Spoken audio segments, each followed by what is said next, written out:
Bonsoir frères et sœurs, que Dieu vous bénisse beaucoup. Israël s'était retrouvé dans l'obscurité des grandes ténèbres à l'époque du roi Achab. Paragraphe 38, 39, 40, fait Madame dit ceci.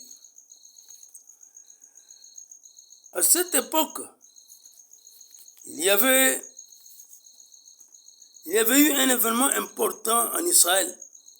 Il s'était retrouvé dans l'obscurité de minuit.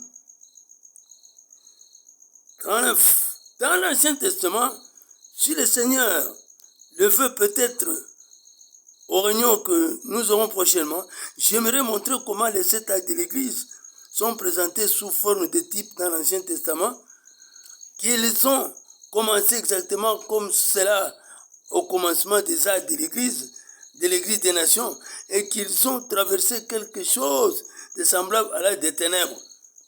Les Juifs, ils en sont ressortis pour entrer dans l'époque glorieuse de la Pentecôte, où le Saint-Esprit est descendu dans l'Église primitive, pendant la dispensation des Juifs.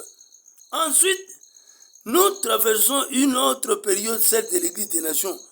Nous traversons un âge des ténèbres, et nous en ressortons de nouveau pour entrer dans le millénium à la fin. Et vous savez, les frontaliers sont instables, tels qu'Achab.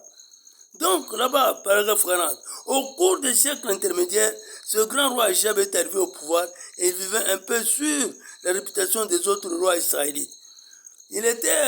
Achab lui-même était un peu un croyant frontalier. J'ai souvent dit ça de lui parce qu'il était de temps en temps de ce côté-ci de la clôture et de temps en temps de l'autre côté de la clôture. 44. J'ai souvent pensé à cette image-là. La voie du transgresseur est pénible. Mes chers amis, la voie du transgresseur est pénible. Il ne voulait tout simplement pas rester tranquille là où il pouvait manger et passer de bons moments. Qu'est-ce qu'il a fait? Il est allé là, sautant les clôtures, montant là-bas pour chercher une bonne bouchée d'herbe, afin de faire quoi? De manger une variété différente de ce qu'il mangeait tous les jours. Donc les frontaliers sont toujours comme ça. Au lieu de vous attacher à la parole, vous commencez à faire autre chose. Vous mélangez ceci, vous mélangez cela, vous faites des histoires. Et alors Hébreux 6, quelque part là, parle de ces gens-là.